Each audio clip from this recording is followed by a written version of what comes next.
Hey there, today I get to talk about a really cool and fan-favorite Asgardian edition, and a troll. My name is Nate, and welcome to the Gamers Guild.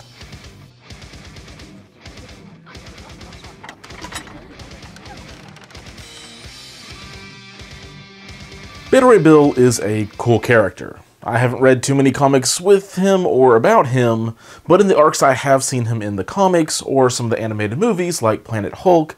Bill's a really cool character, and I know he's making a lot of people really happy. Ulik is a hard-hitting rock troll, but like more so than any other rock troll, I guess, so you know he's cool too. I don't know, I don't really know anything about him. I haven't seen him or read about him before, well, this. So, let's dive in with the character I actually know some stuff about. Beta Ray Bill has the alter ego of, well, Bill. He has 6 stamina, moves medium on a 50mm base, is size 2 and 4 threat. He has 4 physical and energy defense with a slightly lowered mystic defense at 3. He has a plethora of attacks. First is Stormbreaker. It is a physical attack with a range of 2, strength of 5, and costs nothing. It has the line you would expect about gaining power equal to damage dealt, as well as a wild stun, which will stunt the opponent's power gain from further attacks. Bill's next attack is an energy one called Summon the Storm. It is a range 4 6-die attack that costs 2. On a wild, you give out the shock status condition, which is good, but what is really kind of unique and cool about this one is that if Summon the Storm is targeting a character with the flight superpower, Bill will get to reroll up to 2 of his attack dice, including failure results, making this a nice targeted attack against some of those pesky flyers in the game, like Sam, Storm, and Iron Man, and, well, others. Then we have his bigger spender, God Hunter. This is also an energy attack, but we are back at the range 2, strength of 5 for 3 power. Now, you will get to add dice equal to your opponent's size to the attack roll, so this should on average be a 7 or 8 die attack for 4 power. Additionally, if you roll a crit, a wild, and a hit, you will get to throw the target medium after the attack is resolved. There is a decent bit to unpack with that attack, but before I get into it, I want to go ahead and talk about how his superpowers, because the first one directly relates to how you are going to want to spend his power anyway, and that is the active immeasurable strength. It will cost 3, but it lets Bill choose a terrain feature or enemy character of size 4 or less within range 2 and throw it medium, and like most other throws, can only be used once per turn. So, an above-average throw for a 4 threat character that can also be a solid source of control. We then have his Corbinite Cybernetics. It costs 1 and can be used whenever Bill would take damage. You can then reduce that damage suffered by 1 to a minimum of 0, which is, you know, nice. Giving Bill overall a pretty durable frame. We then have a plethora of innate powers. Honor Bound, which is basically the Asgardian aggressive, letting Bill advance short toward an enemy who attacked him and dealt damage with that attack. Blessed by the Allfather will give him 1 additional power during the power phase, and then he has flight, as well as immunity to bleed, incinerate, and poison. There is 1 change on his injured side, as Bill drops down to 5 stamina. The guy is still 4 threat after all, so, you know. There's a lot to love about Bill, and some things that might leave you scratching your head, and even then you'll find Bill a welcome addition to his home affiliations. So starting out, for a 4 threat, Bill is relatively durable.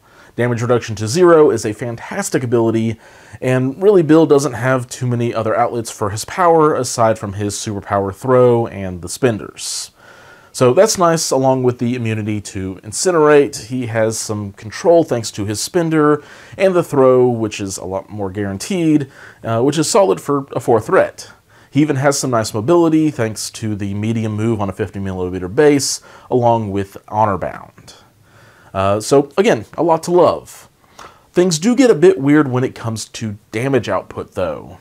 Again, the guaranteed size 4 throw is the highlight there. His builder is average, but his 2 spenders are where I find myself straddling the fence because they're very situational. Summon the Storm is fantastic for hunting flying characters, especially those that have a little bit of vulnerability to energy attacks like Iron Man, and God Hunter is going to be great against those size 4 and 5 characters, but might come up wanting on size 3 and really just isn't worth bothering with on a size 2. Basically, the more dice you roll, the more likely you are to get the trigger, the throw, and then the bigger the size, the more that throw can hurt your opponent even further. Not to mention, a medium push or throw is going to be really good. At sizes 4 and 5, you have about a 50% chance to get that throw trigger, but once it drops down to size 3, it's around 40%, and it just continues to decrease. So this is a size killer attack, or a desperation control element on a size 2. Now, to be fair to this attack, the only other 4 threat that has a spender that can throw any size is Black Swan, and while it does only need a wild to trigger, it only throws short and costs 4 power. And also normally Swan is seen at 5 threat with the power gem. All of this to say, Bill looks like Thor, Bill is about as durable as Thor, but he isn't going to have the crazy damage output turns that Thor has managed to achieve.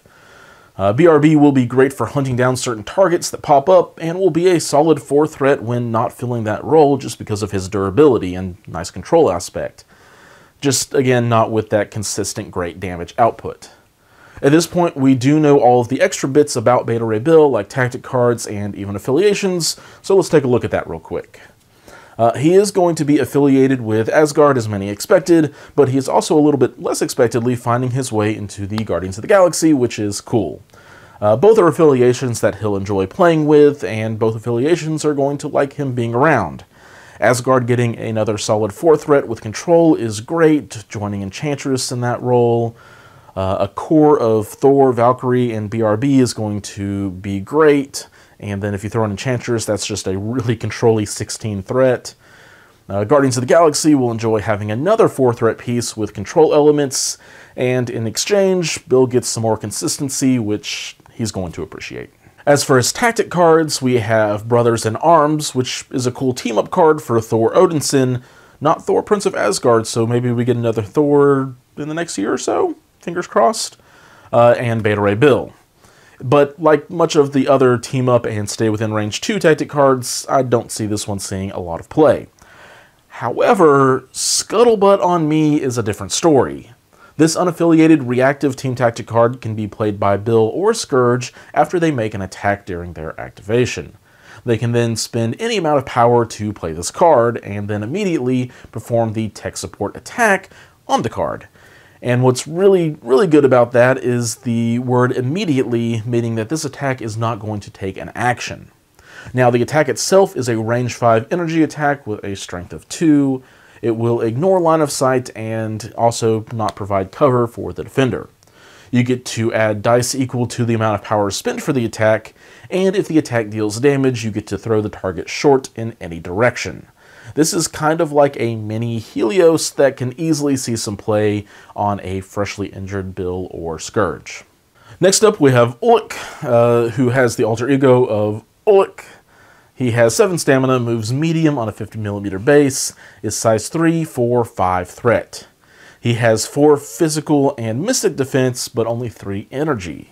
He has 2 attacks, both of which are physical. First is his Pounders. They have a range of 2, strength of 6 for no power. Ulik will gain power equal to the damage dealt for the attack, and on a wild, you will get to push the enemy character away short, as long as they aren't size 5. So a pretty nice and standard punch with some control possibilities on it. His spender, though, gets nasty. Shatter Mountains, Shatter Bones, also has a range of 2, but it rolls 9 dice for 5 power. That 5 power, though, gets you a guaranteed stagger on the opposing character, but if you manage to roll a crit, a wild, a hit, and a failure, if the target doesn't already have an activation token, you can give him an activation token instead of giving stagger. So this is a close-range Doctor Strange spender that does need 1 more result, but is also rolling in 3 extra dice. Now, without any modification, you have about a 35% chance to hit those 4 results with 9 dice, but if you give him a Winging It token, just for instance, it bumps your odds up to around 46%, and you can tell I already have ideas. Anyways, this is a solid spender that you probably won't be trying to do every chance you get, because it does cost a decent bit of power, but you can really destroy your opponent's round with this guy getting an early activation, and either just staggering a character like Hulk, let alone activating him. Getting into his superpowers, we have Bad Manners, which is an active power. It costs 3 and lets him throw a terrain feature within 2, size 4 or less, medium, once per turn. So nothing crazy, but another source of damage output, and which is something I dare say is needed on a 5-threat character most of the time. What gets real interesting, though, to me is Ulik's Crushing Leap. It costs 3 power and an action. Ulik then makes a short advance, and then is placed within range 2 of himself. Then he may make a Pounder's attack. So this is kind of just like a charge, but more versatile, and further range for him. Take a look. This is a 50mm base with a medium move. It's a good range. But then we add in a 50mm base with a short move, plus a range 2 place, and it gets you about an extra inch of movement. Not to mention, again, the versatility to move around terrain and characters with a little bit more flexibility. Oh, and something that may have gone over your head because I didn't catch it on my first read-through of the character either, Crushing Leap isn't once per turn. If Ulik has the power, he is going to go the distance Hercules style. His last 2 abilities are both innate. Trollish Temper will give him 1 additional power during the power phase, and his Troll Hide will reduce damage suffered by 1 to a minimum of 1, and there are no changes of note on his injured side. So let's do pros and cons and playstyle real quick, because Ulik is a pretty straightforward character and specialized 5-threat. The guy is here to move around the board, take hits, and throw punches back. Similar to Juggernaut in a way, but a little bit easier to control in exchange for more potential damage output. Really, if you are going out of affiliation, I think it will come down to personal preference, which way you lean between the two. But I am getting off track. Ulik has solid durability with as much stamina as Thor, but with damage reduction. Some great mobility thanks to Crushing Leap, and he can just pack a generally decent punch. The only major things I will slightly hold against the Troll is the lack of guaranteed control, and he is lacking offensive consistency. But again, I'm only slightly holding these things against him because he checks some of those other boxes so well. Ulik does have some control on his builder with the Wild Push, but it's dice dependent. Granted, on an attack like that, it probably should be a Wild though. This isn't a, hey, Ulik doesn't fill out his 5-threat because he doesn't have these things.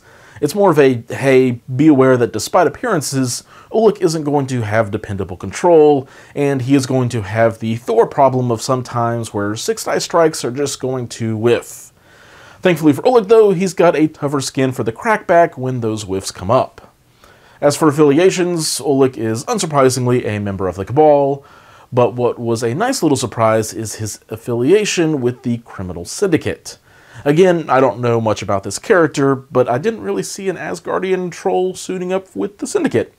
But Kingpin is happy to have him along for the ride with his mobility and durability.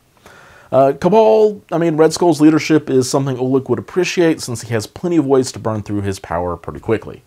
As for his tactic cards, card, he actually has a pretty nice one. Rock and Troll is an active card that will cost him 3 power. He will drop any objectives he is holding, which, is a bad thing, but then he gets placed within range 5 of himself, which is really good, and made it even better that it doesn't have to be used on his turn. So not only can this get him back on a point after he's already activated and then get pushed off or something, you can line it up so that any objective tokens he drops can then get picked up during someone else's activation immediately. So all in all, a solid card. Not one that's stapled to him, but one that I would probably keep in the 10 for him. But that's everything I have for these guys. As always, I want to say thanks to the members of the Guild Hall who are supporting the channel and podcast with your contributions. And if you're shopping for your mini stuff online, consider using the Guild sponsors to support an LGS that hosts game nights and a place to play for their local players. If you shop at Tritex, use the code TRITEXGGCP5 at checkout for an extra 5% off. And if you use that on a pre-order item like Emma Frost and Psylocke, that'll save you 25% off. I will also go ahead and mention that Tritex is taking pre-orders for Shatterpoint at this point, as well, if that is something you are interested in, and they have mentioned that any promos like Ahsoka that they get in will be going to those who pre-order first. So reach out to them for more details about that if you're eager to get your copy secured. And because they are already running a ridiculously good deal on that pre-order bundle that they have up, unfortunately you cannot use the Tritex GG CP5 for the extra 5% off, for now at least.